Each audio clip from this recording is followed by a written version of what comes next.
पहली बार मैं अपने स्कूल में ही गाई थी। कब अइबा हो,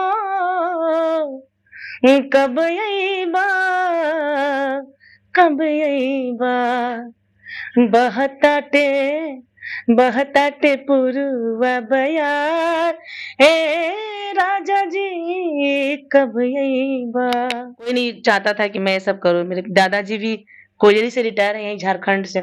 कोई नहीं चाहता था बहुत कुछ झेला पापा को। अगल-बगल पट्टीदार के लोग गलत-गलत कमेंट भी करते थे, लइकिया के बिगाड़त रह, त ई सब काहे करावत रह। तो वो दौर मुझे याद है और आज भी पापा मुझे आज भी मैं फ़ोन करती हूँ तो यही बोलते हैं, "ना, ना ठीक बा। ओसने काम करिहा कि हमनियों की इज़्ज़त बनल रहो और तोरो इज़्ज़त बनल रहो। बाकी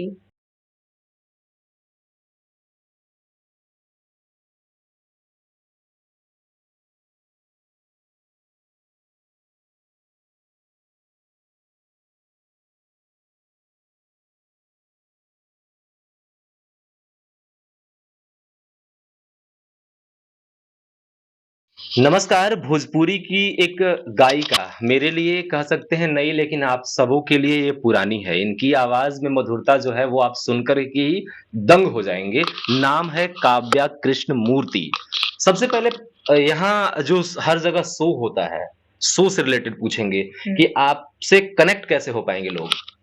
बिल्कुल बहुत आसान है। सबसे पहले पलामू समाचार से जो भी हमारे दर्शक मुझे देख रहे हैं, सबको प्रणाम करती हूँ और आपका भी बहुत-बहुत धन्यवाद।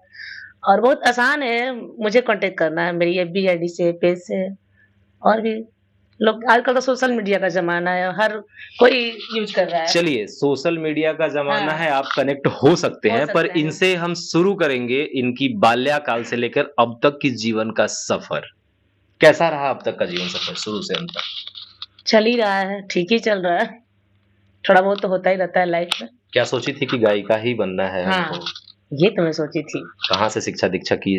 पहले गायन पे चले या पहले जो जनरल जो सभी जगह मैट्रिक, इंटरमीडिएट और ग्रेजुएशन होता है, वहाँ से स्टार्ट करें? कहाँ से स्टार्ट करेंगी आप? शिक्षा से शुरुआत हुआ था, जो भी होता है हम जब से स्टूडेंट थे, आज भी हैं, तो स्टूडेंट थे तो एनुअल फंक्शन या कोई सेलिब्रेशन होता था स्कूल में तो हम लोग उसी से शुरुआत करी मतलब किए। पहली बार कहाँ गाई और कौन बोला कि यार तुम्हारा जो आवाज़ है ना, वो सही में अच्छा है?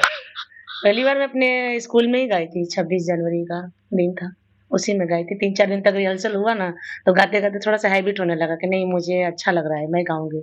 फिर गाते-गाते गाने लगी उसके बाद, हैबिट हो गया और मुझे इंटरेस्ट हो गया, सबसे बड़ी बात तो ये था। कर्कश वाणी में भी मधुरता है। आपकी कौन-सी गाना और आपको सबसे ज़्यादा प्यारा है? अभी भी गाती हैं, गुनगुनाती हैं कहीं बैठ के? मुझे रोमांटिक सॉन्ग बहुत ज़्यादा पसंद है। कौन-सी गाना? अ, रोमांटिक सॉन्ग एक मैं बहुत ज़्यादा मैं गाती हूँ। कब अइबा हो, कब अइबा, कब अइबा, बहताटे बहताटे पुरवा बयार, ए राजा जी कब अइबा। आदर्श किसको मानती हैं आप अपने जीवन में? श्रोता और भगवान और माँ-बाप और उससे बढ़ के हमारे लिए विवेक जी। विवेक जी कौन हैं? अब तो पूछ ही लिए, हम क्या पूछ रहे हैं? हम नाम नहीं पूछे थे, अब विवेक जी कौन है बताइए? हमें तो बता ही ना जी ना, मेरे हस्बैंड है, मैं तो आपको बता ही दी। आज इसके पहले क्या थे? बोली तो कि इत्ती से इत्ता तक मतलब इतना गहरा बचपन संबंध से है। बचपन का प्यार है क्या मैम? नहीं, नहीं, नहीं, नहीं, ऐसा नहीं है, बचपन का नहीं है। हम लोग एक-दूसरे को जानते ही थे, ऐसा नहीं है, लेकिन बचपन का नहीं है। बचपन में कोई वैसी फीलिंग ही नहीं आती है, तो बचपन की कहाँ से बात आ गई? बचपन से एक-दूसरे को हम लोग जानते थे। बचपन में एक-दूसरे जानते कितनी दूरी पे है आपस में एक-दूसरे के? हाँ, डिस्टेंस हम लोग का होगा 8 किलोमीटर है, 8 किलोमीटर। 8 किलोमीटर डिस्टेंस है। कौन-कौन से भोजपुरी गायक आपको अभी भी पसंद हैं और उनका गाना भी सुनती हैं और उनका गाना गाना भी पसंद करती हैं आप? देखिए, स्टार की बात अगर करें तो हर कोई कलाकार के ज़ुबान पे रहता है नाम पवन सिंह जी का। लेकिन अभी मुझे बिहार में 2 ही 3 कलाकार ऐसे हैं जो मेरे बहुत दिल के करीब रहते हैं। मैं उनका हर स्टेज परफ़ॉर्मेंस देखती हूँ और सोचती हूँ कि नहीं मैं वैसा कोशिश करूँ। गोलू राजा जी हैं, हमारे आदर्श चंदन यादव जी हैं और भी तमाम कलाकार हैं जिनका मैं बहुत ज़्यादा सुनती हूँ क्योंकि इन लोगों से मुझे कुछ पवन परफ़ॉर्मेंस सिंह का एक रोमांटिक गाना सुनना पसंद करेंगे। अच्छा आप सुनना पसंद हम करेंगे? नहीं, दर्शक सुनेंगे। अच्छा।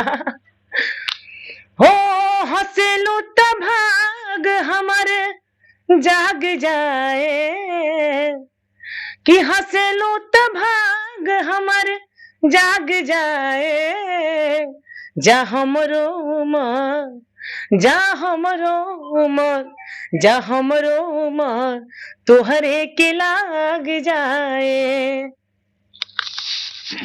स्टेज शो करना पड़ेगा अगर आपको पवन सिंह के साथ, तो तैयार हैं? हाँ, क्या दिक्कत है? कर सकते हैं। पवन सिंह और अक्षरा सिंह के कंट्रोवर्सी के बाद फिर लड़कियां किस तरह से देखती हैं पवन सिंह को? मैं तो उस लहजे से किसी को देखती ही नहीं हूँ, चाहे कोई भी बड़ा स्टार हो। किसी को नहीं देखती। मैं तो बताई ना 2 ही 4 कलाकार ऐसे हैं जिससे मुझे कुछ सीखने को मिलता है परफॉर्मेंस में भी। लेकिन आखिर क्या कहेंगी उन लोगों के बीच जो कंट्रोवर्सी हुई, होनी चाहिए? वो तो हो गया, बहुत साल पहले हुआ था। अब तो वो लोग नज़र में भी नहीं है कि ऐसा कुछ हुआ था। अब नहीं दिखता है ना ऐसा, कहाँ दिखता है? अभी तो ज्योति जी का लेकर मैटर चल रहा है, अक्षरा जी का तो कोई नाम ही नहीं आता है। 2 साल पहले हुआ था ना ये। एक चीज़ पूछना चाहेंगे, हुँ। भोजपुरी गानों में फुहड़ता, नग्नता, ये सब चीज़, अल्हड़ता, ये सब चीज़ दिखती है। वो पुराने ज़माने वाले भिखारी ठाकुर वाला लय, हुँ। सुर जो आप बोल रही हैं, जो गाई, वो नहीं दिखता है, आखिर क्यों? नहीं, मैं तो बताई कि गोलू राजा जी हो गए, चंदन जी हो गए, मैं इन लोग का गाना सुनती हूँ, इन लोग से सीखती हूँ, कुछ करने की कोशिश करती हूँ। और बाकी जो फुहड़ गा रहा है, एल्बम गा रहा है, वो गा रहा है ना। हम लोग तो ऐसा कुछ नहीं गाते हैं एल्बम, मेरा वैसा कोई एल्बम नहीं आया है अभी मार्केट में। और हम तो अपने तरफ से पूरा कोशिश करते हैं कि मैं ऐसा गीत ना गाऊँ। हाँ, थोड़ा स्टेज पे थोड़ा-सा ये करते हैं कि हम लोग कुछ अपने से प्रयास किए हैं कि जो हमारी मांगलिक गीत है, हमारी जो परंपरा के जो गीत है, वो सब हम लोग थोड़ा कोशिश करते हैं गाने के लिए। बाकी हम लोग ऐसा कुछ नहीं गाते क्या हैं। सरकार से क्या उम्मीद लगाती हैं कि भोजपुरी के जितने भी गाने वाले और संस्कृति को आगे बढ़ाने वाले लोग हैं, उनको सपोर्ट किया जाए? हाँ, बिल्कुल।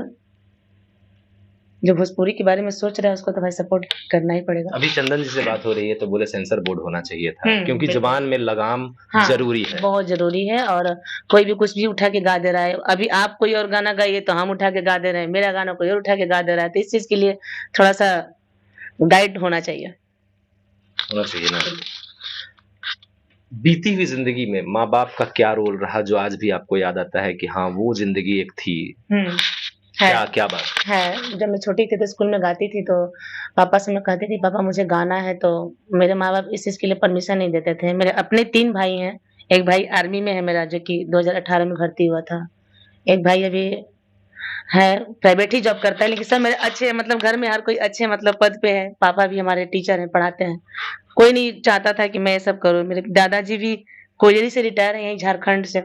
कोई नहीं चाहता था। बहुत बहुत कुछ मैं झेली हूँ लेकिन मेरे पापा एक इकलौते इंसान थे कि कहीं मंदिर-वंदिर में भी कुछ होता था, तो जाके बात करके बोलते थे कि मेरी लड़की है, गाती है। मैं रात भर जाती थी देखने के लिए, उसमें पापा बोल के सोर्स लगा के मुझे गवाते थे लास्ट में। भले लास्ट में ही मुझे लोग गाने दें लेकिन मैं गाती थी। मुझे उस टाइम कुछ मिलता-विलता नहीं था, मैं कुछ मिलने की उम्मीद से जाती भी नहीं थी, लेकिन वो मुझे दौर याद है कि जो मुझे पापा अपने कंधे पे बिठा के लेके जाते थे और प्रोग्राम दिखाते थे। और हमारे बलिया के अच्छे-अच्छे गायक जो रवींद्र राजू जो हमारे इस दुनिया में नहीं है, उनका मैं प्रोग्राम देखने के लिए जाती थी। ऐसे ही पापा मुझे कंधे पे लेके दिखाते थे, वो देखो प्रोग्राम हो रहा है। तो मुझे वो दौर याद है, पापा ने मुझे दिखाया। बोलते-बोलते आँखों में आँसू आ रहे हाँ, हैं। वो मतलब दिखाया वो दौर मुझे याद है और बहुत कुछ झेला पापा को अगल-बगल पट्टीदार के लोग गलत-गलत कमेंट भी करते थे, लइकिया के बिगाड़त रह, त ई सब का करावत रह। तो वो दौर मुझे याद है और आज भी पापा मुझे आज भी मैं फ़ोन करती हूँ तो यही बोलते हैं, "ना, ना ठीक बा, ओसने काम करिहा कि हमनियों की इज़्ज़त बनल रहो और तोरो इज़्ज़त बनल रहो।" बाकी मैं वही प्रयास करती हूँ, बहुत सारी गायिका हैं, हिट होने के लिए कुछ भी कर देती हैं, गायिका नायिका कुछ भी है, लेकिन आज मैं भले ही थोड़ा-सा कम ही नाम हो लेकिन मैं इज़्ज़त के साथ जी हूँ ताकि कोई ऐसे उँगली नहीं उठाता है, "अरे कबियवा" ऐसे कोई नहीं करता है। जो भी कोई बोलता है, "हाँ, हाँ यार एक पारिवारिक लड़की है, अच्छे घर की लड़की है।" नई-नई सिंगर आ रही हैं बहुत सारी, और बहुत लोग ऐसे हैं जो चाहते हैं कि हम सिंगिंग में अपना नाम कमाएँ, जल्दी। जल्दी कमाएँ, उस तरह के काम कर देते हैं। लेकिन जो अच्छे संस्कार वाले हैं, उन लोगों को क्या कहना चाहेंगी आप? अच्छे संस्कार वाले यही है कि बाबू भी मतलब कोई भी हो, ये हम लोग का लाइन थोड़ा-सा बहुत उतार-चढ़ाव वाला है, हर कोई जल्दी किसी को समझ नहीं पाता है। ऐसा हमारे साथ ही कितना होता था, हमें तो लगता था कि मैं अब अपने आप को ही कुछ कर सकूँ। किसका-किसका मैं नाम लूँ? नाम लूँगी तो बहुत लोग का नाम आ जाएगा। बहुत लोग कहते थे, "यार तुम शादी करके बहुत बड़ी गलती कर दी हो, तुमको हस्बैंड को लेके नहीं चलना चाहिए।" अपने बिरादरिया में कहत नहीं, का हम तेके बताई? अपने बिरादरिया में चाहे ऐसे-ऐसे सब कलाकार थे, सब बोलते थे, "ये नहीं करना चाहिए, तुम पति को लेके कार्यक्रम मत करो, तो तुम्हारा नाम लोग तुमको नहीं बुलाएँगे।" ऐसे से हमको बहुत सारे कमेंट मिले हैं, लेकिन बाबू अगर आप अच्छे रास्ते पे हो तो देर ही सही, थोड़ा बहुत तो लोग आपको जानेंगे ही। लेकिन हमने हिम्मत रखा, संघर्ष भी किया और आज भी मेरे अंदर हौसला है कि मुझे बहुत बड़ा स्टार नहीं बनना है। मुझे संस्कार में ही रहना है, दायरे में ही रहना है बस। हमने सिक्योरिटी बहुत की बात जहाँ तक आप बोल रहे हैं कि हाँ, अब मेरे साथ मेरे हस्बैंड चलते हैं तो बहुत कंफर्टेबल महसूस करती हूँ, लेकिन आप करते हैं? हाँ, बहुत सारे ऐसे कलाकार हैं, लड़कियाँ जो किसी के साथ नहीं बिल्कुल। घूमते हैं और हाँ, काम करते हैं, तो उनकी सिक्योरिटी के लिए क्या होना चाहिए? वो लड़कियों के लिए कोई सेफ्टी नहीं है जिसके साथ कोई गार्जियन ना हो। गार्जियन होना बहुत ज़रूरी होता है लाइफ में। क्योंकि अगर गार्जियन ना हो, जैसे आप सुने होंगे कि अगर एक बाग में अगर माली ना रहे, तो बाग उजड़ने में टाइम नहीं लगेगा। सेम वैसी लड़कियों की भी लाइफ होती है। हर कोई लड़कियों को बस एक गलत निगाह से ही देखता है, चाहे कोई भी हो। हम तो डायरेक्ट बोल रहे हैं, कोई अच्छी निगाह से नहीं देखता है लड़कियों को। कहा जाता है कि लड़कियों में एक ऐसा चीज़ होता है, जो लड़कों में नहीं होता है, बैड टच और गुड टच। हम आपको टच कर रहे हैं, हुँ, वो फ़ील करके बता देंगी हुँ। आप कि ये सही टच है हाँ, या बिल्कुल होता गलत है। टच। इसके बारे में क्या कहेंगे आप? बिल्कुल होता है। हम लोग कभी गाना-वाना ही गाते हैं, दुगोला-वुगोला ही या कुछ भी करते हैं, तो हम एक-दूसरे को कैसे कर लेते हैं, तो वो एक हमारा फ्रेंड सर्कल हो गया। और अगर वही जो रहता है गलत निगाह से, तो उसका तो निगाह, उसका हाथ भी गलत रहेगा, उसकी निगाहें भी गलत रहेगी। तो वो हमारे ऊपर डिपेंड करता है कि मैं उसे उस टाइप का मौका ही ना दें। अगर मतलब उन कलाकारों के आप ये कलाकारों को आप बता रही हैं कि आप सामने वाले को मौका ना दें ना कि दें, आप पे हावी हो। हावी हो, बिल्कुल। अगर हम उसे मौका या बढ़ावा देंगे तभी ना कोई मेरे साथ ऐसा कर सकता है, और सबसे बड़ी गलती इसमें लड़की की है। लड़की ना चाहे तो लड़के की हिम्मत थोड़ी नहीं है, कुछ करने का। सबसे बड़ी बात है, आज भोजपुरी में जो नग्नता आपको दिख रही है और नग्नता के खिलाफ बहुत सारे लोग लगे हुए हैं और कुछ लोगों की मानसिकता ऐसी होती है कि उसको आगे बढ़ने ना दिया जाए। हुँ। फिर भी आप अपने सचेत होकर आगे बढ़ेंगे तो बहुत कुछ कर पाएँगे। आप देख रहे थे पलामू समाचार केंद्र। कैमरामैन प्रशांत के साथ दीपक तिवारी, पलामू समाचार केंद्र।